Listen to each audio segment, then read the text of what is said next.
पारमपुरी नाम का एक गांव था, जहां पर मंजोत अपनी पत्नी ऋचा के साथ रहता था। मंजोत गांव में लकड़ी काटकर लोगों के घर बनाता था और मरम्मत भी किया करता था। मंजोत दिल का साफ इंसान था। सारे गांव वाले उसे अच्छा मानते थे। जो मजा लोगों के घर बनाने में है, वो आनंद और किसी भी चीज में नहीं है। हाँ, अच्छा तो लगेगा ही। बारिश के महीने में काम जो इतना मिल रहा है आपको, इसीलिए इतने खुश हैं आप। हाँ हाँ, काम मिल रहा है तो क्या, लोगों के घरों को बारिश से बचाना काम है मेरा। तुम ही लोगों का अच्छा करते रहते हो, मगर गांव वाले तो जरा भी अच्छे नहीं हैं। आए दिन चोरी की खबरें, जमींदारनी का प्रधान से जलना, एक दूसरे से ईर्ष्या रखना, लोगों के पीठ पीछे बुराइयां करना, यही सब चलता रहता है गांव में। अगर सब बुरा करते हैं तो इसका मतलब ये नहीं है कि हम भी उनके साथ बुरा ही करें। अच्छा छोड़ो, मैं निकलता हूँ, मुझे आज प्रधान जी का नया घर बनाना है। मंजोत कुल्हाड़ी लेकर जंगल में पहुंचता है और पेड़ काटने लगता है। आज तो लगता है कि ये पूरा दिन इस पेड़ को काटने में ही चला जाएगा। जल्दी से पेड़ की लकड़ियां काट लेता हूँ, फिर प्रधान जी का नया घर बनाना शुरू करूंगा। जंगल में बारिश होने लगती है और आसमान से एक इंसान नीचे आता है, जिसके बाएं हाथ में एक छोटा बादल था। जी, आप कौन हैं? मैं जो कोई भी हूँ, तुम्हें उससे कोई मतलब नहीं होना चाहिए। बस इतना जान लो कि मैं बारिश की ओर से आया हूँ और जल्दी ही गांव में बाढ़ आ जाएगी, जिस वजह से ना कोई घर में रह पाएगा और ना ही कोई घर के बाहर। ऐसा कोई इंसान नहीं होगा जो जमीन पर पैर रख पाएगा। मगर क्यों? ऐसे तो सब मर जाएंगे। इस गांव के लोगों का पाप का घड़ा भर चुका है। एक तुम ही यहां पर हो जो सबसे ज्यादा नेक दिल हो। ध्यान से सुनो, मैं जो तुम्हें बताने जा रहा हूं। एक बड़ा जहाज तैयार करो और जितने लोग उसमें आ सकते हैं उतने लोगों को अपने जहाज में बिठा लो। मेरे हाथ में जो बादल का कर्ण है, ये जल्दी ही काले बादल में बदल जाएगा और सुनामी की लहर इस गांव को अपने साथ ले जाएगी। मगर मैं इतना बड़ा जहाज इतनी जल्दी कैसे बनाऊंगा? बरसात की ओर से आया हुआ व्यक्ति मंजोत को एक बड़ी सोने की कुल्हाड़ी देता है। इससे तुम एक बार में ही पेड़ काट सकते हो। ये सिर्फ और सिर्फ तुम ही इस्तेमाल करना। इसे छूते ही तुम्हारे पास अति मानव लकड़हारे की शक्तियां आ जाएंगी। जाओ और जो मैंने कार्य सौंपा है उसे पूरा करो।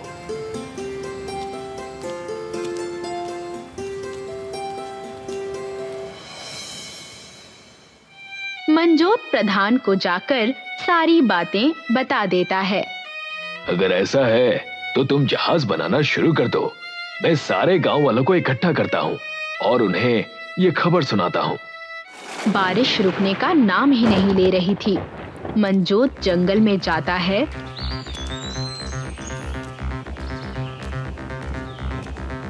और उस कुल्हाड़ी से पेड़ काटने लगता है।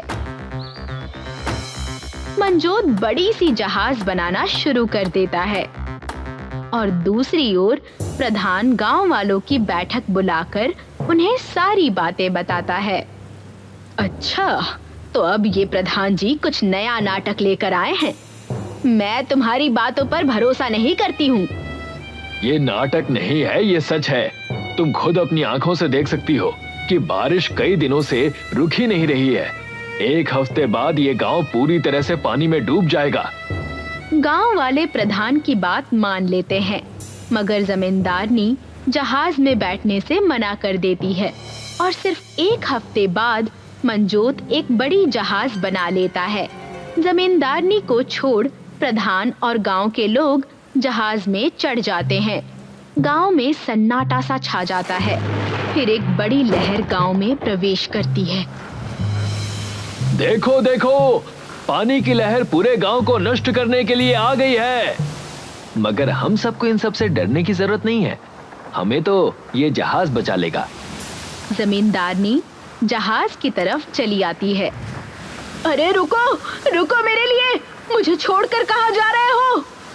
मंजोत जमींदारनी को भी जहाज में ले लेता है और सुनामी पूरे गांव को अपने अंदर समेट लेती है। बाल बाल बच गई मैं।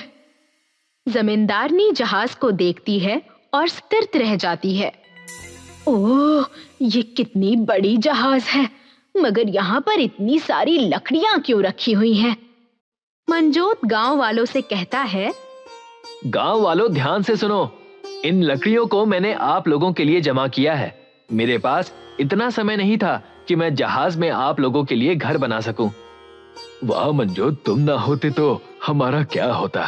सबके घर समानता से बनाए जाएंगे। घर में रहने वाले परिवार के हिसाब से घर को बनाया जाएगा। जी, अगर घर में कम सदस्य रहते हैं तो उनके लिए एक छोटा घर बनाया जाएगा, और अगर ज्यादा लोग रहते हैं तो बड़ा घर बनाया जाएगा। बिल्कुल नहीं, मुझे ज्यादा जमीनें इस जहाज में चाहिए। गांव में मेरे जमीन ज्यादा थे। चुप रहो, ये गांव नहीं है जहां जो चाहो वो करो। किस हक से तुम बड़ा घर मांग रही हो? मंजोत ने जैसा कहा है वैसा ही होगा। हाँ हाँ, अभी तुम जमींदारनी नहीं हो, एक आम इंसान हो हमारी तरह। सब अपना अपना घर बनाने लगते हैं और जमींदारनी असलियत को पचा नहीं पाती है। एक समय था जब मेरे पास बेमिसाल दौलत और शोहरत थी। जमीनों की कभी कमी नहीं थी। खेतों का खान पान भी बढ़िया था। सब इज्जत से पेश आते थे।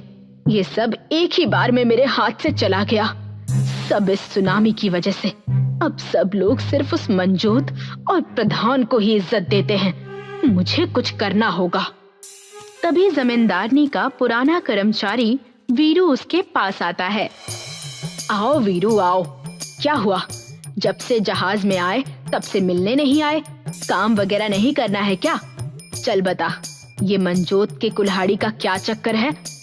जी, मंजोत के पास कुल्हाड़ी है तो उसके पास अति मानव की शक्तियां आ जाती हैं। और तो और मैंने तो ये भी देखा है कि उस कुल्हाड़ी से जब पेड़ को काटा जाता है तो वो पेड़ फिर से उग जाता है और फल भी देने लगता है। और मालकिन जी, रही बात काम की, तो मैं आपके लिए अब आगे से काम नहीं करने वाला। इतना कहकर वीरू वहां से चला जाता है और दूसरी ओर प्रधान और मंजोत जहाज में सबके लिए बराबरी का घर बना लेते हैं। जमींदारनी को भी एक घर मिलता है जो सिर्फ एक इंसान के रहने बराबर ही होता है। नहीं नहीं, मैं कभी यहाँ नहीं रहूंगी। मेरा घर इससे काफी बड़ा था। इस घर में सिर्फ एक ही इंसान रह सकता है। मुझे सब वापस लेना होगा। मैं उस मंजोत से सब छीन लूंगी। मंजोत और प्रधान जहाज पर बची लकड़ी को काट रहे थे। तभी जमींदारनी हाथ में लड्डू लेकर वहां पहुंचती है। प्रधान और मंजोत, आप लोगों का बहुत बहुत शुक्रिया, गांव वाले और मेरी मदद करने के लिए। मुझे नया घर देने के लिए भी शुक्रिया। ये लीजिए, मैं आप लोगों के लिए लड्डू लेकर आई हूँ। लीजिए, खाइए ना। वाह, आज इस जहाज के गांव में नया चांद कैसे खिल गया। बहुत खुश लग रही हो जमींदारनी। हाँ हाँ, हम भी खुश हैं। अगर आप खुश हैं तो लाइए, दीजिए लड्डू। प्रधान और मंजोत लड्डू खा लेते हैं। खा के थोड़ी ही देर में वो दोनों नीचे गिर जाते हैं और गहरी नींद में सो जाते हैं। और जमींदारनी मंजोत की कुल्हाड़ी को चुरा लेती है और अपने घर के पास आ जाती है। अब आएगा मजा। मैं अपना घर इस जहाज में सबसे बड़ा बनाऊंगी। फिर से एक बार मेरा डंका बजेगा। गांव में एक बार फिर लोग मेरी इज्जत करेंगे और मेरे नीचे काम करेंगे। जमींदारनी कुल्हाड़ी लेती है। ये कुल्हाड़ी तो काफी शक्तिशाली है। इसे पकड़कर मानो मुझ में अलग सा बल आ गया हो। अब आएगा मजा जब मैं दूसरों के घर भी इस कुल्हाड़ी के दम से लूटने लगूंगी। जमींदारनी आजू बाजू के सारे घर तोड़ देती है और उनके घर की लकड़ियों से खुद का एक महल बनाना शुरू कर देती है। दूसरी ओर मंजोत और प्रधान जब होश में आते हैं, गांव का तब तक काया ही पलट जाता है। जहाज में जमींदारनी का महल बन जाता है। प्रधान और मंजोत जमींदारनी से मिलते हैं। जमींदारनी, ये सब तुम क्या कर रही हो? क्या तुम समय को आंक नहीं पाती हो? ये समय अपने स्वार्थ के लिए काम करने का नहीं है। मेरी कुल्हाड़ी आपने मुझसे चुराई है, वो मेरी कुल्हाड़ी है, मुझे वापस कर दीजिए। नहीं, ये कुल्हाड़ी मुझे बरसात की ओर से आए व्यक्ति ने दी है और कहा है कि मैं इसे जिस तरीके से चाहूं उस तरीके से इस्तेमाल कर सकती हूँ। मैं वो सब बनाऊंगी इस जहाज में जो एक समय पर मेरा हुआ करता था। चलो, मुझे और भी काम है, मैं निकलती हूँ। जमींदारनी वहां से निकल जाती है। झूठ, ये साफ झूठ कहा जमींदारनी ने। ये मेरी ही कुल्हाड़ी है। मैं जानता हूं मंजोत, और मुझे विश्वास है कि जिसने तुम्हें ये कुल्हाड़ी दी थी वो ये सब देख रहा है और वही जमींदारनी को उसके किए का जवाब देगा। तभी आसमान में बिजली गरजने लगती है, बादल काले हो जाते हैं और बरसात की ओर से आया आदमी फिर अपने हाथ में बादल का कण लिए प्रकट होता है।